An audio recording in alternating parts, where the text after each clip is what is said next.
Hello दोस्तों, नमस्कार। मैं दिलीप कुमार यादव आप सभी लोगों का ऑप्टिमम एजुकेशन गाइडेंस पे स्वागत है। तो दोस्तों, आज हम एंडोक्राइन सिस्टम के क्वेश्चनों को सॉल्व करेंगे, मतलब अंतःस्रावी तंत्र।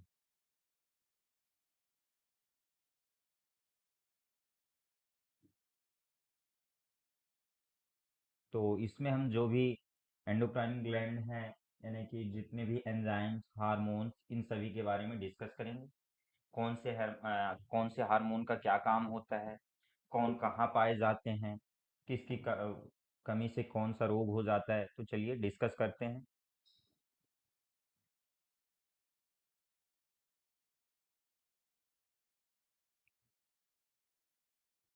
तो पहला क्वेश्चन है अपना कि निम्न में से किसने हार्मोन शब्द का गठन किया था? चार्ल्स डार्विन ने, ए आर वेलस ने, या ई एच स्टार्लिंग ने, या ई वाइजमैन ने? तो हार्मोन्स जो होते हैं, तो हार्मोन शब्द का सबसे पहले गठन किसने किया था? तो सबसे पहले समझिए कि हार्मोन होते क्या हैं। हार्मोन्स हैं क्या? ठीक। तो देखो कि यानी कि जो हमारी एंडोक्राइन ग्लैंड है वो टू टाइप से होती है, एक बहिस्रावी और अंतःस्रावी। तो जो बहिस्रावी ग्रंथियों के स्राव को क्या कहते हैं? एंजाइम कहते हैं। और जो अंतःस्रावी ग्रंथियों के स्राव को हार्मोन्स कहते हैं। अंतःस्रावी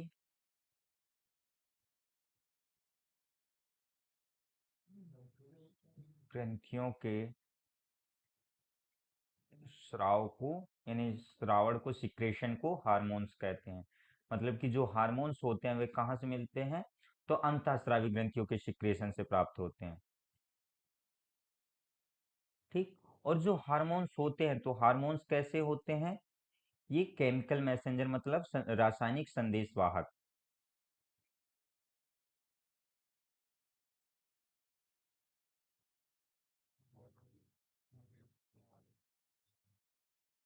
संदेशवाहक होते हैं, केमिकल मैसेंजर होते हैं। ठीक। तो अब बात करें कि इसकी खोज किसने की, तो इसकी खोज किसने किया था? तो जो हार्मोन्स होते हैं, हार्मोन्स की खोज सन 1905 में। कब? 1905 में स्टर्लिंग ने और उसके कुछ सहयोगियों ने मिलकर के, जैसे बेलिस हो गए, इन्होंने मिलकर के किसकी खोज की थी? हार्मोन्स की खोज की थी। ठीक। लेकिन अगर यहाँ पे बात किसकी, क्वेश्चन में क्या पूछा है कि शब्द किसने दिया है? तो जो हार्मोन शब्द है, तो हार्मोन शब्द सबसे पहले किसने दिया था?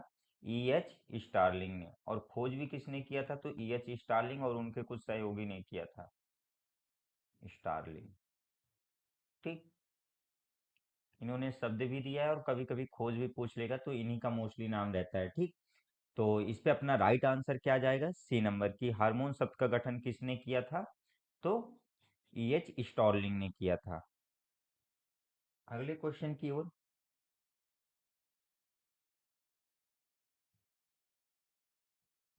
अग्न्याशयी अग्न्याशयी रस के स्रावण को उत्तेजित करने वाला हार्मोन है?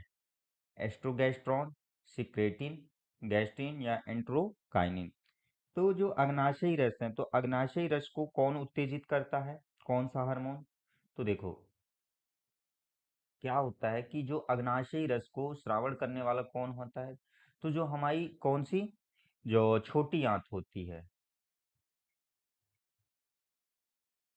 तो छोटी आंत से क्या होते हैं कि जो उसके डेडुनम और जोजिनम भाग होते हैं, ठीक, जेजिनम। तो उनके उस भाग से किस हार्मोन का सिक्रेशन होता है? तो उसके उससे सिक्रेटिन हार्मोन का स्रावण होता है।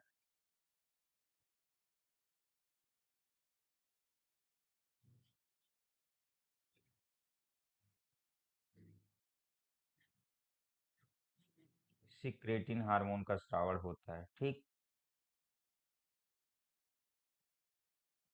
तो जो ये सिक्रेटिन हार्मोन होता है, तो यह क्या करता है कि जो पेंक्रियाज द्वारा जो अग्नाशयी रस होता है, तो उसके स्रावण को यानी कि प्रेरित करता है, स्टिमुलेट करता है, उत्तेजित करता है। ठीक। इसके अलावा भी ये बहुत सारे काम करता है।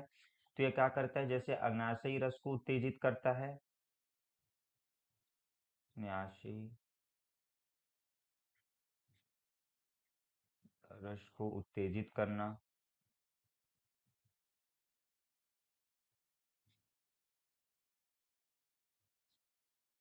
इसके अलावा ये क्या करता है कि जो स्टोमक होती है, ठीक, तो अमाशय की गति तथा उसके सिक्रेशन को भी ये क्या करता है, यानी कि इनहिबिट करता है, उसको बाधित करता है, किसके, स्टमक के, अमाशय के।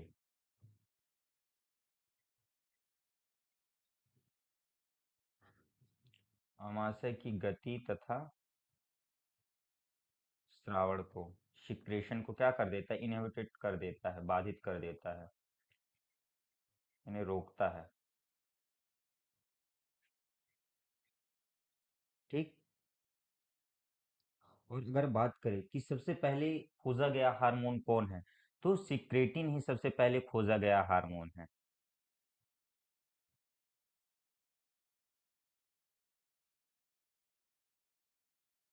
खोजा गया हार्मोन।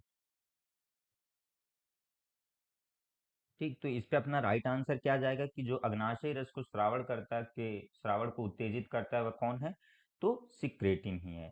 तो अपना राइट आंसर इसमें क्या गया, बी।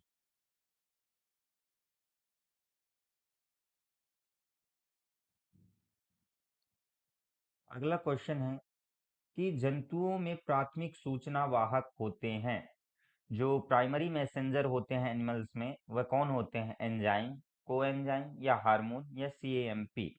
तो देखो, अभी जब हमने हार्मोन्स को बताया, तो जो हार्मोन्स होते हैं वे कैसे होते हैं, केमिकल मैसेंजर होते हैं।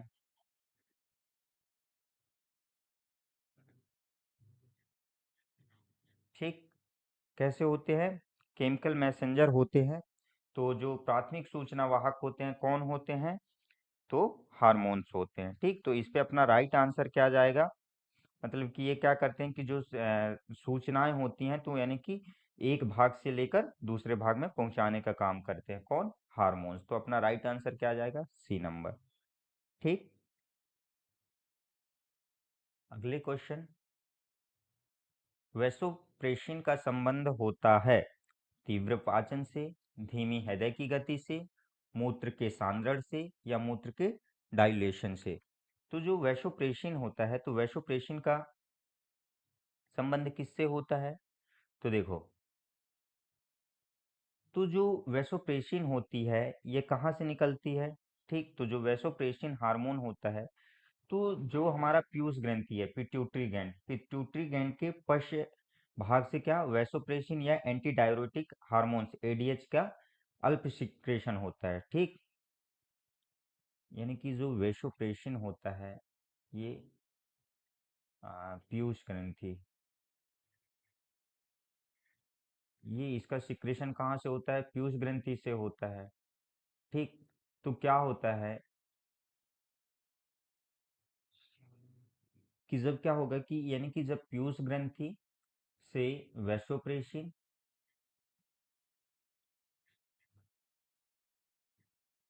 और किसका, एडीएच,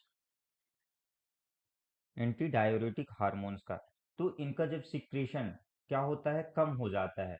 तो इनके सिक्रेशन कम होने की वजह से क्या हो जाता है कि जो मूत्र परित्याग है, यानी कि जब मूत्र परित्याग करने की जो क्षमता है वो क्या होती है, बढ़ जाती है। तो इस अवस्था को अपन क्या बोलते हैं, बहुमूत्रता, या पॉलीयूरिया। ठीक, कि जब यानी कि मूत्र परित्याग की यानी कि बहुत ज़्यादा हो, तो इसको क्या बोलते हैं, और इसी तो इससे कौन सा रोग हो जाता है, तो इससे ही क्या बोलते हैं, इसी रोग को डायबिटीज बोलते हैं। ठीक, तो इससे क्या होता है कि जब ये यानी कि मूत्र अधिक लगेगी, तो उससे क्या होगा कि यानी कि जो हमारा बॉडी होगा, शरीर होगा, वह निर्जलीकरण हो जाएगा, मतलब उसमें पानी की कमी हो जाएगी। तो जिससे क्या होगा, पानी की प्यास अधिक लगेगी, रोगी अत्यधिक पानी पिएगा। ठीक, तो इससे क्या करते हैं कि मतलब कि जो वैसोप्रेसिन का संबंध होता है वह किससे होता है, तो यह यानी कि मूत्र के सांद्रण से होता है। ठीक, उसके कंसंट्रेशन। तो और तो इसके लिए क्या करते हैं कि एक कृत्रिम एडीएच, आर्टिफिशियल कृत्रिम एडीएच का यूज करते हैं, जिसको क्या बोलते हैं, पिट्रेशिन कहते हैं। कभी क्वेश्चन पूछ भी सकता है कि कृत्रिम एडीएच किसको कहते हैं, तो पिट्रेशिन को कहते हैं। जिससे इसका क्या होता है, यानी कि पॉलीयूरिया को रोकने के लिए इसका उपयोग किया जाता है। ठीक, तो वैसोप्रेशन का संबंध किससे होता है? मूत्र के सांद्रण से होता है। अगले क्वेश्चन की ओर, कि बहुमूत्रता रोग किस हार्मोन की कमी से होता है? तो जो बहुमूत्रता रोग है, पॉलीयूरिया रोग है, वह किसकी कमी से होता है? तो अभी जब हमने बताया किस हार्मोन्स की कमी से, वैसोप्रेसिन हार्मोन्स की कमी से। ये कहाँ से सिक्रेट होते हैं? तो जो पीयूष ग्रंथि होती है, पीयूष ग्रंथि से सिक्रेट होते हैं। तो अगर इनका जो सिक्रेशन है, जो श्रावण है, वह अगर कम हो गया तो क्या हो जाता है कि जो मूत्र परित्याग है वह बढ़ जाता है। इसी को अपन क्या बोलते हैं? पॉलीयूरिया कहते हैं। तो इस पे अपना राइट आंसर क्या आ जाएगा? D number. बच्चे के दुग्ध पान के समय स्तन में दूध का निष्कासन करने वाला हार्मोन का नाम है। तो जब बच्चा दुग्ध पान करता है तो उसके समय जो, यानी कि इजेक्टिंग के टाइम कौन सा हार्मोन से इसमें एक्टिव रहता है? प्रोलैक्टिन या एस्ट्रोजन या प्रोजेस्टेरोन या ऑक्सीटोसिन? तो कौन सा हार्मोन रहता है? तो जब दुग्ध पान, यानी कि दुग्ध पान के समय जो दुग्ध का निष्कासन है, मिल्क इजेक्शन, तो उसके लिए कौन सा हार्मोन रहता है? तो ऑक्सीटोसिन रहता है। ठीक, यानी कि मिल्क इजेक्शन, और ऑक्सीटोसिन को ही क्या बोलते हैं? मिल्क इजेक्शन हार्मोन भी कहते हैं। Milk ejection hormone. ठीक, इसी को क्या बोलते हैं? मिल्क इजेक्शन हार्मोन भी कहते हैं। आ, उसके अलावा भी यह हार्मोन्स क्या करता है कि जब यानी कि जब बच्चा जन्म लेने वाला होता है तो क्या करता है कि ये गर्भाशय से, यानी कि गर्भाशय से क्या होता है? सीक्रेट होता है। तो इसके द्वारा क्या होता है कि जो गर्भस्थ शिशु होती हैं वह आसानी से बाहर निकल, क्या होता है कि जो गर्भाशय की पेशियां होती हैं, तो पेशियों में क्या कर देगा? ये संकुचन उत्पन्न कर देता है। ठीक, जिससे जो शिशु होता है वह इजिली बाहर आ जाता है। ठीक, और उसके बाद फिर क्या होता है कि जो जब बच्चा जन्म ले लेता है तो उसके बाद जो स्तन ग्रंथियां होती हैं, तो स्तन ग्रंथियों का विकास करता है, जिससे शिशु जन्म के बाद दुग्ध श्रावण कर सके, यानी कि दूध श्रावण को ये प्रेरित करता है। ठीक, तो इस पे अपना राइट आंसर क्या आ जाएगा? D number. अगला है कि नवजात शिशु से यदि थाइमस ग्रंथि निकाल दी जाए तो जिस कोशिका का निर्माण रुक जाएगा वह है मोनोसाइट्स, बी लिम्फोसाइट्स या टी लिम्फोसाइट्स या इयोसिनोफिल? तो क्या होगा? तो देखो, जो हमारी थाइमस ग्रंथि होती है, थाइमस ग्रंथि से किसका विकास होता है? तो थाइमस ग्रंथि से जो इम्यूनिटी डेवलपमेंट, जो प्रतिरक्षा तंत्र होते हैं, ठीक, तो उनका विकास होता है। ठीक, वे यानी कि यह जो थाइमस ग्लैंड होती है इम्यूनिटी में बहुत ज़्यादा महत्वपूर्ण होती है। ठीक, तो अगर हम क्या करेंगे, अगर थाइमस ग्रंथि ही निकाल दें तो क्या होगा? क्योंकि अगर थाइमस ग्रंथि निकाल देंगे तो जो थाइमस ग्रंथि के द्वारा कौन सा हार्मोन का सिक्रेशन होता है? तो थाइमोसिन नामक जो एक पेप्टाइड हार्मोन्स होता है उसका सिक्रेशन होता है। तो अगर जब हम थाइमस ग्रंथि निकाल देंगे तो ये हार्मोन्स का सिक्रेशन रुक जाएगा, जिससे ये क्या करेगा कि जो अपनी टी लिम्फोसाइट्स हैं तो वो भी प्रेरित नहीं होंगे, यानी कि वो भी महत्वपूर्ण भूमिका नहीं निभा पाएंगे। क्यों? क्योंकि वो हार्मोन्स ही नहीं आ रहा है। ठीक, तो यानी कि जो हमारी एंटीबॉडीज होती हैं, तो यानी कि वो प्रेरित नहीं, यानी कि उत्पादित नहीं हो पाएंगी। तो यानी कि थाइमस ग्रंथि यदि निकाल दी जाए तो कोशिका का निर्माण रुक जाएगा। तो जिस कौन सी कोशिका का निर्माण रुक जाएगा? तो टी लिम्फोसाइट्स का निर्माण रुक जाएगा। तो इस पे अपना राइट आंसर क्या आ जाएगा? C number. ठीक, अगले क्वेश्चन की ओर,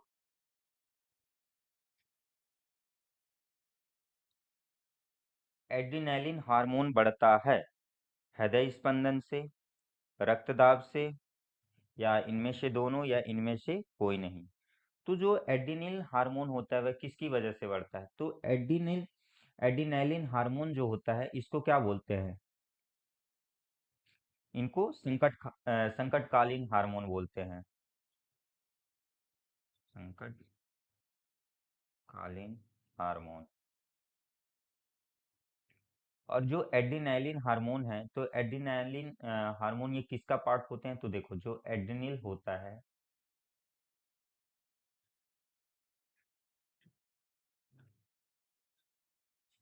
जो हमारी एड्रिनल ग्लैंड ग्रंथि होती है, ठीक, तो उसके दो भाग होते हैं, एक आउटर आउटर कॉर्टेक्स और दूसरा होता है क्या, इनर मेड्यूला। एड्रिनल जो ग्रंथि होती है, ठीक।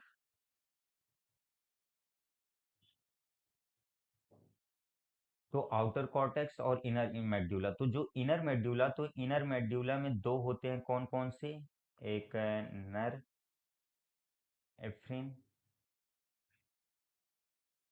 कौन से, नर एपिनेफ्रिन और एपिनेफ्रिन।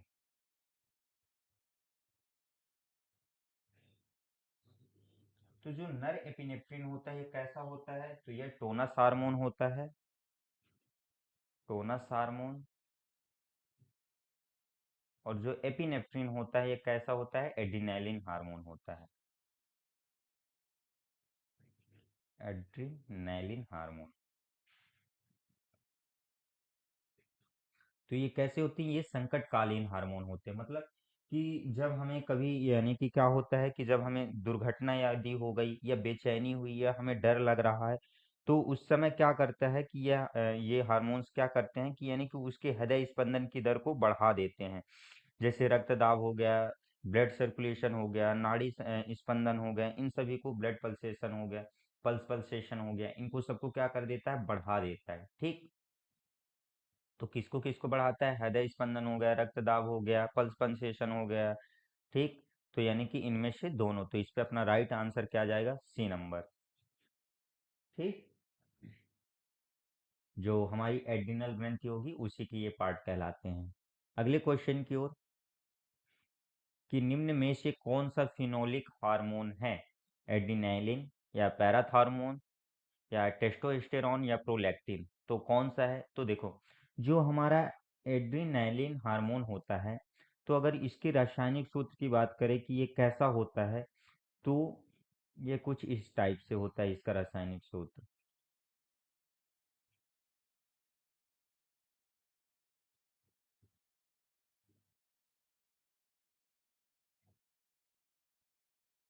ठीक, मतलब कि फिनॉल के जैसे ही इसकी कुछ स्ट्रक्चर बेंजीन रिंग में पाई जाती है।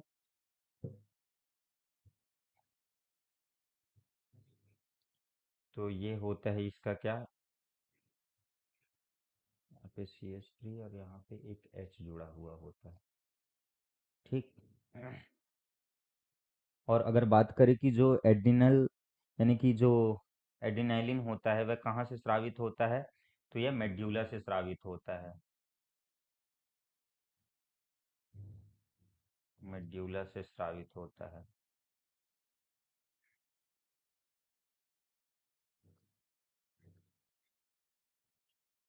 ठीक। तो जो फिनोलिक हार्मोन होता है वह कौन होता है, तो एड्रिनालिन हार्मोन होता है, कौन सा, फिनोलिक हार्मोन होता है। तो इस पे अपना राइट आंसर क्या गया, ए नंबर। और इसी को क्या बोलते हैं, इसी को संकटकालीन हार्मोन कहते हैं, ठीक। अगले क्वेश्चन की ओर,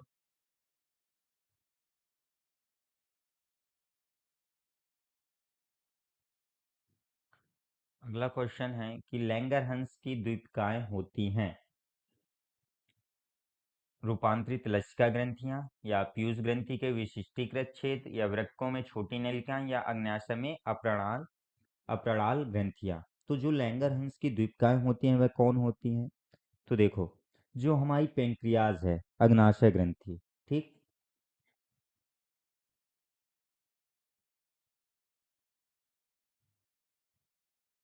कौन सी, अग्न्याशय ग्रंथि। ये कैसी होती है, तो यह होती है मिश्रित ग्रंथि, मिक्स्ड ग्लैंड है, ठीक। तो ये मिक्स्ड ग्लैंड होने की वजह से, मतलब कि इसमें यानी कि अंतःस्रावी और बहिःस्रावी दो पार्ट्स होते हैं, ठीक, दो भाग होते हैं। तो जो अंतःस्रावी भाग होता है, तो अंतःस्रावी मतलब कि जो डक्टलेस ग्लैंड होती है, अप्राणाल ग्रंथियां होती हैं, ठीक। तो इनके समूह को क्या कहते हैं, तो इनके समूह को लैंगरहंस की द्वीपिकाएं, आइसलेट्स ऑफ लैंगरहंस कहते हैं, ठीक। तो जो मिश्रित ग्रंथियां हैं यानी कि अग्नाशय के दो भाग होते हैं, यानी कि ये टू पार्ट में डिवाइड होता है। कौन कौन से? एक हो गया बहिस्रावी और दूसरी हो गई अंतःस्रावी, एंडोक्राइन, और दूसरी हो गई क्या? एक्सोक्राइन। तो जो अंतःस्रावी होती है तो एंडोक्राइन में क्या होते हैं कि मतलब इसमें ये डक्टलेस ग्लैंड होती है,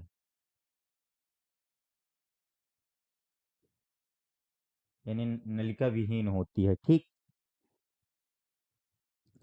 तो ये क्या करती है, यानी कि ये इन तो डक्टलेस होती हैं, तो इनके समूह के ग्रुप को क्या कहते हैं? लैंगरहंस की द्वीपकाएं, आइसलेट्स ऑफ हैंगर लैंगरहंस। तो इन्हीं के ग्रुप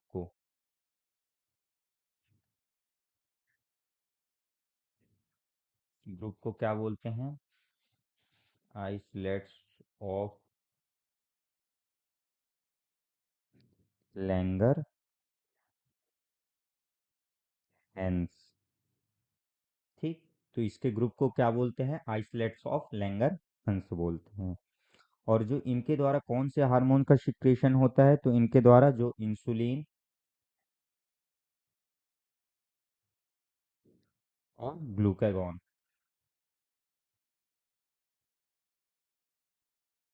तो अग्नाशय के द्वारा, पेंक्रियाज के द्वारा कौन से हार्मोन का सिक्रेशन होता है? तो इंसुलिन का और ग्लूकागॉन का। तो जो इंसुलिन भी कहाँ से आइसोलेट की जाती है? तो इंसुलिन भी जो पेंक्रियाज के बीटा सेल से ही आइसोलेट की जाती है। तो लैंगरहंस की द्वीपकाएं कौन होती हैं? तो अग्नाशय में अपराल ग्रंथियां होती हैं। तो इस पे अपना राइट आंसर क्या गया? D number. अगला क्वेश्चन है कि निम्न में कौन मादा लिंग हार्मोन है? एंड्रोजेंस, प्रोजेस्टेरॉन, या स्ट्रेडियोल, या इनमें से सभी? तो इनमें से कौन सा मादा लिंग हार्मोन है? तो देखो, अगर मादा हार्मोन्स की बात की जाए तो प्रोजेस्टेरॉन भी मादा हार्मोन है, लेकिन क्या होता है कि जो प्रोजेस्टेरॉन होता है इससे, यानी कि जो बात करें, जो द्वितीयक लैंगिक लक्षण होते हैं वह डेवलप नहीं होते हैं। किससे? प्रोजेस्टेरॉन से, ठीक। ये खाली किसमें, यानी कि जो फीमेल के कैरेक्टर्स हैं या फीमेल के जो प्लेसेंटा है या गर्भाशय है, तो उनको स्थापित करने में यूज होता है, हेल्प करता है प्रोजेस्टेरॉन, ठीक। उन लेकिन जो मादा लिंग होता है, जो यानी कि उनके द्वितीयक लैंगिक लक्षणों को विकसित करता है, ठीक। किसको? द्वितीयक लैंगिक लक्षणों को विकसित करता है। कौन? स्ट्रेडियोल। जो स्ट्रेडियोल होता है ये मादा के द्वितीयक लैंगिक लक्षणों को विकसित करता है, जैसे स्तन ग्रंथियों का विकास,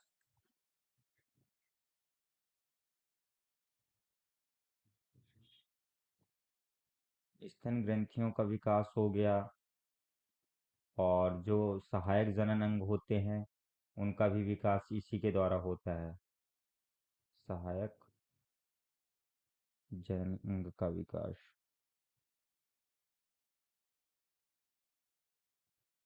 तो मादा लिंग हार्मोन्स कौन होता है? तो स्ट्रेडियोल होता है। तो इस पे राइट आंसर क्या आ जाएगा? सी नंबर, ठीक। अगले क्वेश्चन की ओर। अगला क्वेश्चन है कि अग्नाशय स्रावित करता है पैंक्रियोजाइमिन, या एंजियोटेंसिन, या सोमैटोस्टैटिन, या एंजियोटेंसिन? तो जो अग्नाशय होता है, पेंक्रियाज होता है, वह किसको स्रावित करता है? तो देखो, अभी हमने बताया था कि जो पेंक्रियाज होता है, जो अग्नाशय होता है, यह कैसी होती है? मिश्रित ग्रंथि होती है, ठीक। तो इसमें क्या पाया जाता है? आइसलेट्स ऑफ लैंगरहंस, मतलब लैंगरहंस की द्वीप समूह होते हैं। तो जो लैंगरहंस की द्वीप समूह है उसमें चार प्रकार की कोशिकाएं पाई जाती हैं। लैंगरहंस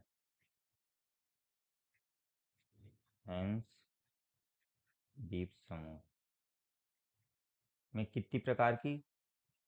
4 टाइप सेल्स पाई जाती हैं।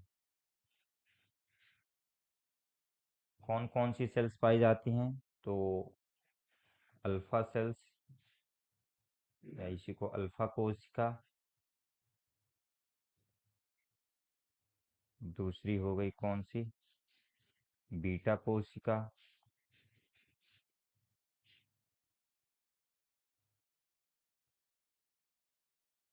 और तीसरी हो गई कौन सी, गामा या डेल्टा कोशिका। डेल्टा या गामा कोशिका।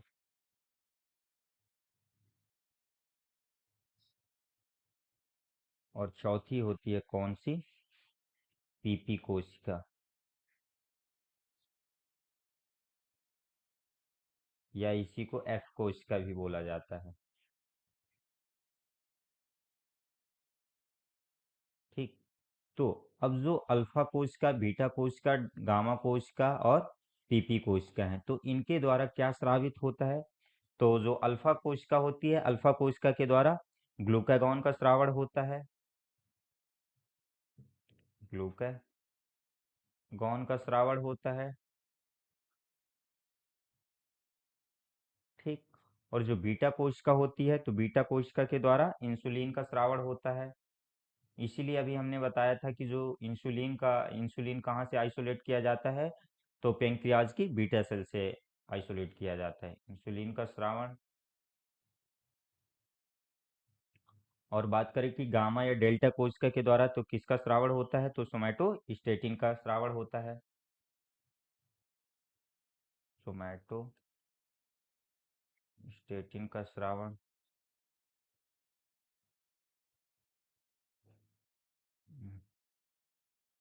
कहाँ भग गया भाई? ठीक। और जो पीपी कोशिकाएं होती हैं, तो पीपी कोशिका या एफ कोशिका के द्वारा किसका स्रावण होता है, तो पैंक्रियाटिक पॉलीपेप्टाइड का। Pancreatic polypeptide.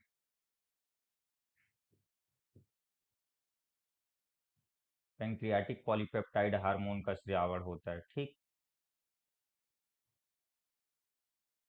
तो इस पे आंसर ऑप्शन पे क्या दिया है, पेंक्योजाइमिन, एंजियोटेंसिन, सोमैटोस्टेटिन। तो सोमैटोस्टेटिन ही इससे क्या होता है, स्रावित होता है। तो सोमैटोस्टेटिन किससे स्रावित हो रहा है, गामा या डेल्टा से। तो इस पे अपना राइट आंसर क्या जाएगा, सी नंबर। ठीक। तो इस पे अपना राइट आंसर सी गया। अगले क्वेश्चन की ओर। अगला क्वेश्चन है कि ग्लूकागॉन हार्मोन स्रावित होता है पिट्यूटरी द्वारा, एड्रिनल द्वारा, या लैंगरहैंस की दीपिकाओं की बीटा सेल्स द्वारा, या लैंगरहैंस दीपिकाओं की अल्फा सेल्स के द्वारा। तो जो ग्लूकागॉन है, ग्लूकागॉन किससे हो रहा था? तो देखो, जो बीटा सेल्स है, बीटा सेल्स के द्वारा तो इंसुलिन का हो रहा था। ठीक। और जो अल्फा सेल्स है, तो अल्फा सेल्स के द्वारा क्या हो रहा था, ग्लूकागॉन का। ग्लूकागॉन। तो इस पे अपना राइट आंसर क्या जाएगा, डी नंबर, कि जो ग्लूकागॉन हार्मोन है वह किससे स्रावित हो रहा था, तो लैंगरहैंस दीपिकाओं की अल्फा सेल से। ठीक। एक बार मैं फिर से बता दूं कि लैंगरहैंस की जो दीपिकाएं होती हैं, समूह होते हैं, उस पे 4 प्रकार की सेल्स पाई जाती हैं, alpha cells, beta cells, delta या गामा सेल्स, और चौथी होती है पीपी, पीपी सेल्स या एफ सेल्स बोलते हैं। ठीक। तो अल्फा सेल्स के द्वारा ग्लूकागॉन, ग्लूकागॉन, बीटा सेल्स के द्वारा इंसुलिन, और डेल्टा या गामा सेल्स के द्वारा सोमैटोस्टेटिन,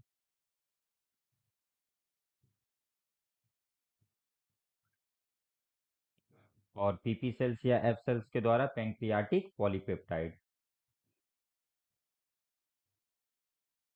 पैंक्रियाटिक पॉलीपेप्टाइड हार्मोन का स्रावण होता है। ठीक। तो इस पे अपना राइट आंसर क्या गया था, डी नंबर। अगले क्वेश्चन की ओर, कि न्यूरोहाइपोफाइसिस स्रावित करता है वैसोप्रेसिन तथा एस्ट्रोजन, या ऑक्सीटोसिन तथा एस्ट्रोजन, या ऑक्सीटोसिन तथा वैसोप्रेसिन, या वैसोप्रेसिन तथा वृद्धि हार्मोन। तो जो न्यूरो हाइपोफाइसिस होता है वह किसका सिक्रेशन करता है? तो देखो, जो हमारी कौन सी पीयूष ग्रंथि,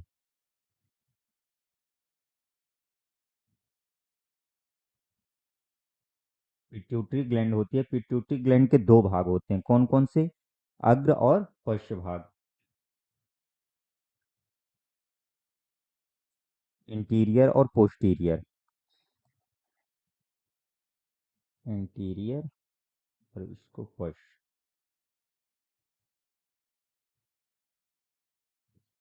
तो जो अग्र भाग होता है, तो अग्र भाग को क्या बोलते हैं? तो अग्र भाग को बोलते हैं अपन क्या? Adeno hypophysis. Adeno hypophysis. और जो पश्च भाग होता है, पश्च भाग को क्या बोलते हैं? Neuro hypophysis.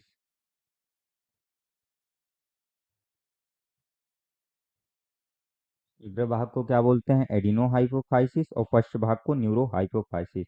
तो जो न्यूरो हाइपोफाइसिस होता है, न्यूरो हाइपोफाइसिस के द्वारा कौन कौन से हार्मोन का सिक्रेशन होता है? तो इसके द्वारा ऑक्सीटोसिन तथा वैसोप्रेसिन। ऑक्सीटोसिन तथा वैसोप्रेसिन। ठीक। तो इनके द्वारा किस हार्मोन का? ऑक्सीटोसिन तथा वैसोप्रेसिन हार्मोन का सिक्रेशन होता है। ठीक। और ये हार्मोन क्या काम करते हैं?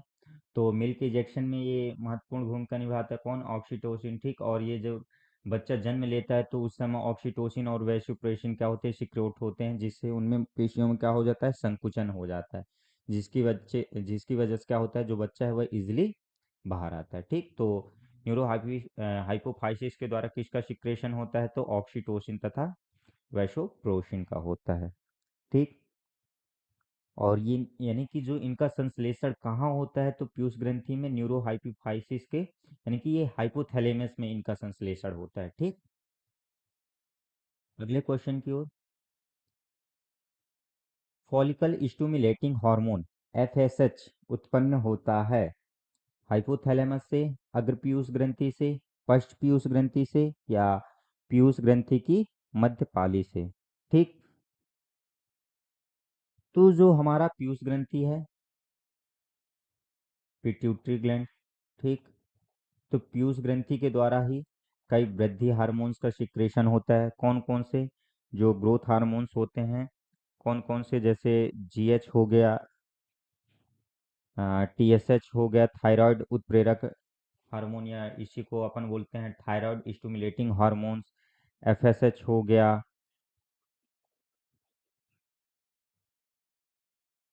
Follicle stimulating hormones.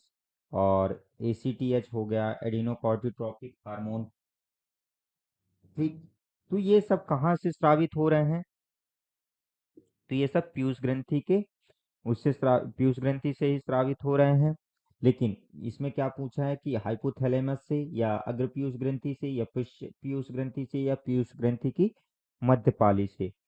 तो जो ये सभी ग्रोथ हार्मोन्स होते हैं, ये कहाँ से स्रावित होते हैं? तो ये पीयूष ग्रंथि के अग्र भाग से, अग्र पीयूष ग्रंथि से ये सभी ग्रोथ हार्मोन्स स्रावित होते हैं। ठीक।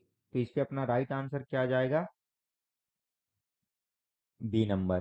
तो इससे कौन कौन से? जीएच हो गया, टीएसएच हो गया, एफएसएच हो गया, प्रोलैक्टिन हो गया। प्रोलैक्टिन हार्मोन्स और भी कई हार्मोन है, उनका भी सिक्रेशन कहाँ होता है? यही होता है। ठीक। तो इस पे अपना राइट आंसर क्या गया? B number. और जो फॉलिकल स्टिमुलेटिंग हार्मोन होता है, ये काम क्या करता है? तो ये क्या काम करता है कि जो अंडाशय को, यानी कि अंडाशय में जो एस्ट्रोजन हार्मोन होता है उसका सिक्रेशन कर देता है, और तथा यानी कि उसका सिक्रेशन को स्टिमुलेट करता है, और उसमें यानी कि उसका नियंत्रण भी करता है। कौन? Follicle stimulating hormone. ठीक। अगले क्वेश्चन की ओर, कि कौन सा हार्मोन वृषण के द्वारा स्रावित होता है, तो टेस्टिस के द्वारा कौन सा हार्मोन स्रावित होता है? टेस्टोस्टेरॉन, प्रोजेस्टेरॉन या टीएसएच या इंसुलिन? तो टेस्टिस के द्वारा कौन सा हार्मोन? तो टेस्टिस के यानी कि जो वृषण होता है, यानी कि टेस्टिस के लेडिक सेल्स के द्वारा, किसके द्वारा? लेडिक कोशिकाओं के द्वारा किसका श्रावण होता है? तो टेस्टोस्टेरॉन का। और जो टेस्टिस होती है, तो ये टेस्टिस किस में पाई जाती है? यानी कि पुरुषों में पाई जाती है। तो जो ये टेस्टोस्टेरोन है, ये कैसा है? तो नर हार्मोन्स होता है। ठीक, मेल सेक्स हार्मोन्स कहलाता है। कौन? टेस्टोस्टेरोन। ठीक। और तो इस पे अपना राइट आंसर क्या जाएगा? ए नंबर। और ये काम क्या करता है? तो जो टेस्टोस्टेरोन होता है, ये क्या करता है कि जो द्वितीयक लैंगिक लक्षण होते हैं, मेल के जो द्वितीयक लैंगिक लक्षण होते हैं, कौन से? जैसे कि उसके जननांगों का विकास करना, दाढ़ी, मूछ, इन सभी का विकास करना, जनन ग्रंथियों का विकास करना, ये सब कौन करता है? टेस्टोस्टेरोन करता है। ठीक। अगला है कि टेस्टोस्टेरोन का स्रावण होता है, तो जो टेस्टोस्टेरोन है उसका सिक्रेशन कहाँ से होता है? शार्टोली कोशिकाओं से, या फॉलिकल कोशिकाओं से, या लेडिक कोशिकाओं से, या इनमें से कोई नहीं? तो जो टेस्टोस्टेरोन है, तो उसका स्रावण कहाँ से होता है? तो लेडिक सेल्स से होता है, अभी हमने बताया था। और जो शार्टोली सेल्स होती हैं, ये क्या करती हैं? ये पोषण देने का काम करते हैं, किसको? स्पर्म को। ठीक। तो इस पे अपना राइट आंसर क्या गया? सी नंबर। अगले क्वेश्चन की ओर, कि प्रारंभिक अवस्था में एसटीएच का कम उत्पादन पैदा करता है। जाइगेंट जाइगेंटिज्म, या बौनापन, या एक्रोमिगेली, या जड़ मानवता? तो प्रारंभिक अवस्था में जो एसटीएच होता है वह क्या करता है? सबसे पहले तो जो एसटीएच होता है, यह स्रावित कहाँ से होता है? तो ये भी पीयूष ग्रंथि से ही स्रावित होता है।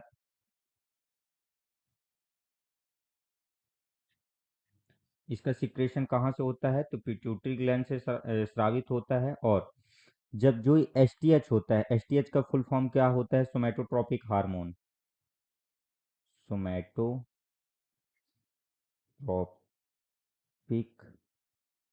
हार्मोन। ठीक। तो ये क्या करता है कि अगर सोमैटोट्रोपिक हार्मोन्स का कम सिक्रेशन हो, इसका कम उत्पादन हो, तो इससे क्या होता है कि बच्चे में बौनापन हो जाते हैं। क्या हो जाते हैं? बौनापन। इसी को क्या बोलते हैं अपन? डॉर्फिज्म। ठीक। तो बच्चा बौनापन हो जाता है, और जो उसका मानसिक विकास होता है, तो यानी कि सामान्य सामान्य रूप से कम होता है। ठीक। और मतलब कि ये क्या करता है कि जो यानी कि उसकी अस्थियां हैं, तो अस्थियों में लंबाई कम बढ़ाता है। ठीक। कौन? सोमैटोट्रोपिक हार्मोन। और तो ये हो गया बौनापन। लेकिन एक और जो जड़ मानवता होता है, ठीक, तो जड़ मानवता ही एक क्या है? एक प्रकार का बौनापन है। ये भी एक प्रकार का क्या है? एक प्रकार का बौनापन है।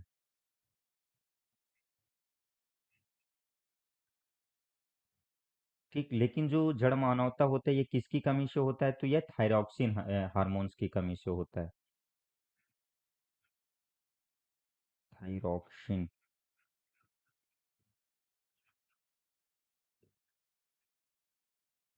हार्मोन की कमी से होता है। ठीक। और जो इसमें जो बच्चे रहते हैं ना, तो उनका जो मानसिक विकास होता है, जो मानसिक बुद्धि होती है, वह बहुत मंद होती है। तो इस प्रकार के जो बच्चे होते हैं, बहुत मंद बुद्धि के होते हैं। ठीक। तो जो एसटीएच होता है, तो एसटीएच के द्वारा कौन सा? बौनापन। और अगर यहाँ पे थायरॉक्सिन होता है, तो थायरॉक्सिन के द्वारा जड़ मानवता हो जाता है। तो इस पे अपना राइट आंसर क्या गया? B number. अगला क्वेश्चन, कि जीवन रक्षक हार्मोन का स्राव होता है पिट्यूटरी से, थायराइड से, या थाइमस से, या एड्रिनल से?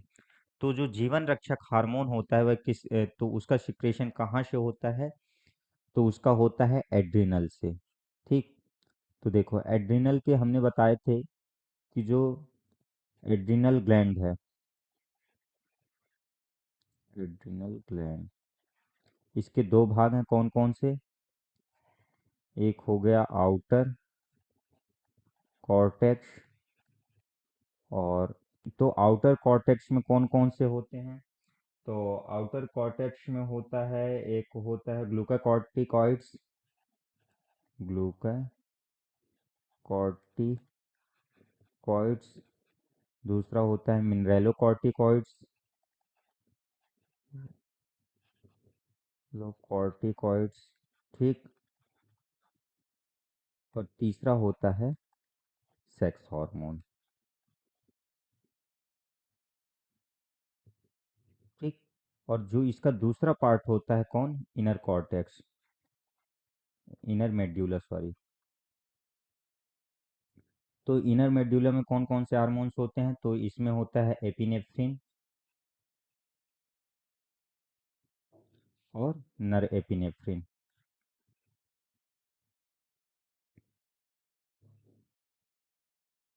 जो एपिनेफ्रिन और नर एपिनेफ्रिन होते हैं, इन्हीं को क्या बोलते हैं?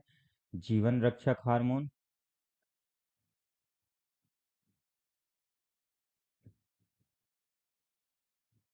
या संकटकालीन हार्मोन, या इन्हीं को फ्लाइट फ्लाई हार्मोन्स भी कहा जाता है। किसको? नॉरएपिनेफ्रिन को और एपिनेफ्रिन को। तो जो एड्रिनल होती है, तो जीवन रक्षक हार्मोन का स्राव होता है, कहाँ से होता है? तो एड्रिनल से होता है, ठीक। अगले क्वेश्चन की ओर, कि जनन ग्रंथि पोषणज अंतःस्राव है। तो जनन ग्रंथि जो पोषणज अंतःस्राव कहाँ से है? एस्ट्रोजन तथा प्रोजेस्टेरॉन से, या एलएच तथा एफएसएच से, या टेस्टोस्टेरॉन तथा एंड्रोस्टेरॉन, या प्रोलैक्टिन तथा ल्यू ल्यूटियोट्रोपिन से। तो कहाँ से होता है? तो देखो, तो जो जनन ग्रंथियों का पोषण होता है वह किसके द्वारा होता है? तो जो ये एलएच होती है ल्यूटिनाइजिंग हार्मोन, और एफएसएच फॉलिकल स्टिमुलेटिंग हार्मोन, ठीक। तो उनके द्वारा ही क्या होता है कि इनका स्राव होता है, यानी कि इनका पोषण के उनका स्राव होता है। और ये कहाँ से होते हैं? तो ये पिट्यूटरी ग्लैंड के अग्रभाग से होते हैं, ठीक।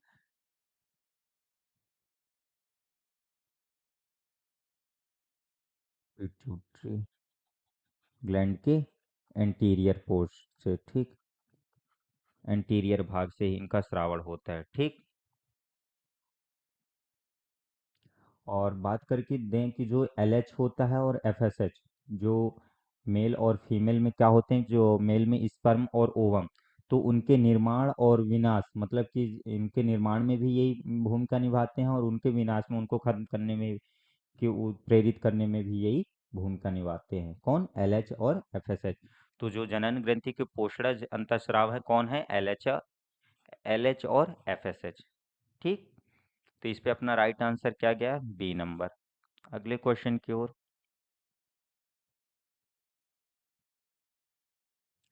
अगला क्वेश्चन है कि स्तनियों में अंडोत्सर्ग होता है एफएसएच एवं टीएसएच द्वारा, एफएसएच एवं एलटीएच द्वारा, या एफएसएच एवं एलएच द्वारा, या एलटीएच एवं एलएच द्वारा।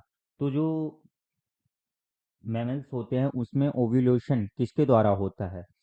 तो जब देखो उनमें, यानी कि जो फीमेल्स होती है, फीमेल्स में मेंस्ट्रुअल साइकिल होती है, मानसिक धर्म रजो चक्र होता है। तो रजो चक्र के कितने दिन में? 14वें दिन में क्या होता है कि जो एलएच हार्मोन्स होता है, ठीक। एलएच तथा एफएसएच, ठीक। ल्यूटिनाइजिंग हार्मोन तथा फॉलिकल स्टिमुलेटिंग हार्मोन्स क्या करते हैं कि जब इनका लेवल बढ़ जाता है, तो इनके लेवल बढ़ने से क्या होता है कि जो ग्रेफियन फॉलिकल ट्यूब होती है, वो क्या होती है? वह फट जाती है, ठीक। तो जब ग्रेफियन फॉलिकल ट्यूब फट जाएगी, तो क्या होगा कि जो ओवम होते हैं, ओवम क्या होते हैं? बाहर निकल आते हैं, ठीक। तो ओवम को बाहर निकलना क्या कहलाता है? अंडोत्सर्ग ही कहलाता है, ओव्यूलेशन कहलाता है। तो उसका बाहर निकलना क्या कहलाता है? अंडोत्सर्ग, अंडोत्सर्ग कहलाता है। और ये निकलते क्यों हैं? तो हमने बता ही दिया क्या होता है कि फॉलिकल ग्रेफियन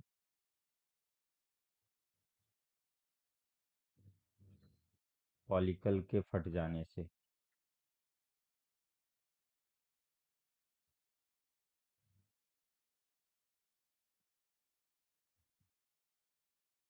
लेवल हाई, ठीक।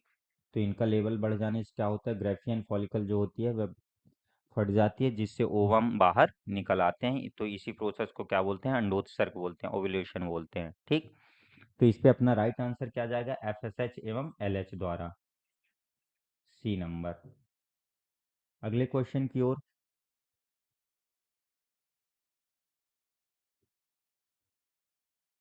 इसे प्रसव हार्मोन कहते हैं, वैसोप्रेसिन या पेंक्रियोजाइमिन या ऑक्सीटोसिन या प्रोजेस्टेरॉन। तो प्रसव हार्मोन किसको कहा जाता है, तो जब यानी कि जब बच्चा जन्म ले रहा है, तो ठीक, यानी कि बर्थ हार्मोन किसको कहते हैं। तो जब बच्चा जन्म ले रहा है तो उस समय कौन सा हार्मोन सिक्रेट करता है, कौन सा हार्मोन सिक्रेशन यानी श्रावण होता है, तो उस समय ऑक्सीटेशन हार्मोन का श्रावण होता है, ठीक। तो जो ऑक्सीटेशन हार्मोन होता है ये क्या करता है, जब यानी कि जब गर्भाशय की मांसपेशियों में संकुचन होता है, ठीक। तो जो ऑक्सीटोसिन हार्मोन होता है ये क्या करता है कि उनमें संकुचन उत्पन्न कर देता है कि, और जो प्रसव पीड़ा है, लेबर पेन होता है, उसको भी उत्प्रेरित करता है, कौन, ऑक्सीटोसिन हार्मोन ही। और ये जब क्या कर देता है, उनकी पेशियों में संकुचन ज़्यादा कर देगा, तो क्या होगा कि जो बच्चे का जन्म है वो उसमें हेल्प मिलेगी, इजीली बच्चा जन्म ले लेता है, ठीक। और फिर उसके बाद क्या करता है, जब बच्चा जन्म ले लेता है तो उसमें फिर दुग्ध में यानी कि मिल्क इजेक्शन में भी ये काम करता है, ठीक। तो मिल्क इजेक्शन में कौन उत्प्रेरित करता है, तो ऑक्सीटोसिन हार्मोन ही उत्प्रेरित करता है। मतलब कि दूध को बाहर निकालने में कौन सहायक होता है, तो ऑक्सीटोसिन। तो प्रसव हार्मोन, बर्थ हार्मोन किसको बोलते हैं, तो ऑक्सीटोसिन को ही। इसको मिल्क इजेक्शन हार्मोन भी कहते हैं, इसको बर्थ हार्मोन भी बोलते हैं, ठीक। अगले क्वेश्चन की ओर। अगला क्वेश्चन है कि कौन सी एंटीबॉडी को अपरा ने प्लेसेंटा को पार कर भ्रूण में प्रवेश कर सकती है, तो कौन सी ऐसी एंटीबॉडी होती है कि जो प्लेसेंटा को पार कर देती है, IgA, IgG या IgE या IgM, तो कौन सी एंटीबॉडी होती है। तो देखो, जो अगर इनकी बात की जाए कि जो इनका मॉलिक्यूलर वेट होता है वह कित तो मॉलिक्यूलर वेट के हिसाब से जो एंटीबॉडी जी होती है, IgG होती है, तो इसका जो अणु भार होता है यह बहुत हल्की होती है, सबसे हल्की एंटीबॉडी होती है, ठीक। अगर इसकी अणु भार की बात की जाए तो कितना होता है, 14,06,000, ठीक। तो यानी कि इनमें इसका अणुभार कम होने की वजह से क्या होता है कि ये जो प्लेसेंटा होता है, अपरा होता है, उसको पार कर जाती है और उसके अंदर जाकर के जो एम्ब्रॉय होता है, भ्रूण होता है, उसकी रक्षा करती है, ठीक। और बात वहीं करें कि जो एंटीबॉडी एम होती है, तो सबसे ज्यादा एंटीबॉडी एम का होता है 96 लाख, ठीक। तो यानी कि इसका अत्यधिक वो भार होने की वजह से, मॉलिक्यूलर वेट होने की वजह से ये क्या करती है कि ये प्लेसेंटा को पार ही नहीं कर पाती हैं, ठीक। तो भ्रूण में कौन प्रवेश कर जाती है, तो एंटीबॉडी IgG। अगले क्वेश्चन की ओर। कि गर्भावस्था की जांच के लिए हार्मोन है, ADH या FSH या PRL या ACG, नहीं HCG, सॉरी, HCG। तो जो गर्भावस्था की जांच के लिए कौन सा हार्मोन को उपयोग लेते हैं, तो गर्भावस्था की जांच के लिए कौन सा, HCG का। HCG का फुल फॉर्म क्या होता है, ह्यूमन कोरियोनिक गोनेडोट्रोपिक हार्मोन, लिख देते हैं, ह्यूमन कोरियोनिक गोनेडोट्रोपिक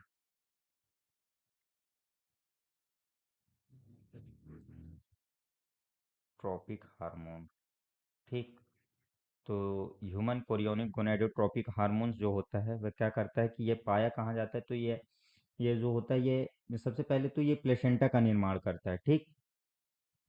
फिर ये क्या करता है कि जो कॉर्पस ल्यूटियम जो होती है, कॉर्पस ल्यूटियम से ये प्रोजेस्टेरॉन जो हार्मोन होता है उसका स्राव करता है, जिससे जो एम्ब्रॉय है वह गर्भाशय में सुरक्षित रहे।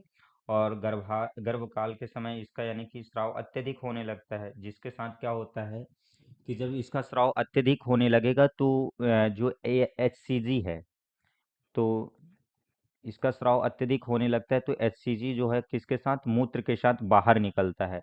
तो जब अपन टेस्ट करते हैं तो यह अपन यूरिन से ही पता लगाया जाता है कि यानी कि गर्भ अवस्था में आ गई है या नहीं। तो जब यानी कि तो गर्भ यानी कि मूत्र में कौन आ जाता है, HCG आता है। ठीक। तो अगर मूत्र को जब टेस्ट करते हैं तो उसमें देखें कि जो HCG प्रेजेंट है उसकी उपस्थिति है, तो समझ जाते हैं कि जो महिला है वह कैसी है, गर्भवती है। तो अगर अगर मूत्र में किसकी प्रेजेंस हो, HCG की प्रेजेंस हो यानी उपस्थिति हो, तो उससे पता लगाया जा सकता है कि महिला गर्भवती है। तो यानी गर्भावस्था की जांच के लिए कौन सा हार्मोन है, तो HCG। अगला क्वेश्चन कि पिट्यूटरी पीयूष ग्रंथि को कौन नियंत्रित करता है, एड्रिनल ग्रंथि, थायराइड ग्रंथि या पीनियल ग्रंथि या हाइपोथैलेमस। तो देखो जो पीयूष ग्रंथि है, पीयूष ग्रंथि को क्या बोलते हैं, मास्टर ग्लैंड। लेकिन इसी मास्टर को कौन करती है, मास्टर ऑफ मास्टर ग्लैंड। तो मास्टर ऑफ मास्टर ग्लैंड किसको बोला जाता है, तो हाइपोथैलेमस को बोला जाता है। तो जो हाइपोथैलेमस होती है यही पीयूष ग्रंथि को भी नियंत्रित करती है। और पीयूष जो हाइपोथैलेमस होता है, तो हाइपोथैलेमस को क्या बोलते हैं, भावनाओं का नियंत्रण केंद्र माना जाता है इसको, भावनाओं का नियंत्रण केंद्र। यानी कि इसी के द्वारा, हाइपोथैलेमस के द्वारा ही जो प्यार, घृणा, खुशी, आ, तो इसी के द्वारा ही सब यानी कि नियंत्रित किए जाते हैं। ठीक, क्रोध, ये सब किसके द्वारा, हाइपोथैलेमस के द्वारा ही। तो अगले क्वेश्चन की ओर, इस पे अपना right answer D number, hypothalamus. अगला क्वेश्चन की निम्न में से कौन आपातकालीन ग्रंथि कहलाती है। तो संकटकालीन ग्रंथि या इमरजेंसी ग्लैंड किसको कहते हैं, थायराइड को या थाइमस को या एड्रिनल को या पिट्यूटरी को। तो किसको कहते हैं, तो एड्रिनल को कहते हैं। ठीक। क्यों, क्योंकि ये क्या करती है कि यानी कि जब अत्यधिक हमें डर लगे या दुर्घटना से जब बेचैनी हो, तो उसके समय कौन सहायक होता है, तो एड्रिनल जो ग्लैंड होती है वह क्या करती है, यानी कि हार्ट बीट को बढ़ा देती हैं, जिससे क्या होता है कि अपन सुरक्षित हो जाते हैं। ठीक। अगले क्वेश्चन की ओर, यानी कि उसको नियंत्रित करती हैं। अगला क्वेश्चन कि दुग्ध निष्कासन हार्मोन पहचानिए। तो दुग्ध निष्कासन हार्मोन जो मिल्क इजेक्शन होता है कौन कौन करता है, वेसोप्रेसिन या ल्यूटिनाइजिंग हार्मोन या पुटकोदीपक hormone, FSH, follicle stimulating hormone या प्रोलैक्टिन व ऑक्सीटोसिन हार्मोन। तो दुग्ध निष्कासन हार्मोन कौन कौन से है, तो प्रोलैक्टिन और ऑक्सीटोसिन है। ऑक्सीटोसिन को ही मिल्क इजेक्शन हार्मोन भी कहा जाता है। ठीक। अगला क्वेश्चन कि ADH हार्मोन की कमी से मूत्र परिपाक पर प्रभाव पड़ता है। तो जो ADH होता है, ठीक, ADH एंटी डायूरेटिक हार्मोन, तो अगर इसकी कमी हो जाए तो क्या होगा, तो हमने बताया था कि अगर ADH की कमी हो जाती है तो क्या होता है कि जो मूत्र में ग्लूकोज का लेवल बढ़ जाता है, जिससे क्या हो जाता है, डायबिटीज रोग हो जाता है। मतलब कि मूत्र अत्यधिक बहने लगता है, मूत्र का जो परित्याग है वह अधिक होने लगता है। ठीक। तो यानी कि जो मूत्र परित्याग है वह क्या होगा, बढ़ता है। तो जो मूत्र परित्याग है वह अत्यधिक बढ़ने लगता है, इससे क्या होती है, पानी की कमी हो जाती है। तो प्यास बहुत अधिक लगती है। ठीक। तो इस पे अपना राइट आंसर क्या गया, बी नंबर। तो क्वेश्चन समाप्ति, आज के लिए बस इतना ही। तो दोस्तों अगर वीडियो पसंद आई हो तो ज़्यादा से ज़्यादा शेयर करें, और अपने दोस्तों, भाई बहन सभी लोगों, ये सभी जितने भी साइंस से रिलेटेड को यानी कि एग्ज़ाम हो रहे हैं, चाहे आप यूपी के हो, बिहार के हों या MP के या कहीं के भी हो, जहाँ भी साइंस पूछ रही है तो ये सभी क्वेश्चन आप लोगों के लिए उपयोगी हैं। और कोई सा भी आपका एग्जाम हो, चाहे वह एसएससी से रिलेटेड हो, टीचिंग से रिलेटेड हो, या पुलिस फोर्स में, आर्मी में, तो ये सभी साइंस, क्योंकि साइंस तो सभी जगह एक ही होती है। ठीक, तो मिलते हैं नेक्स्ट डे नेक्स्ट टॉपिक के साथ। धन्यवाद।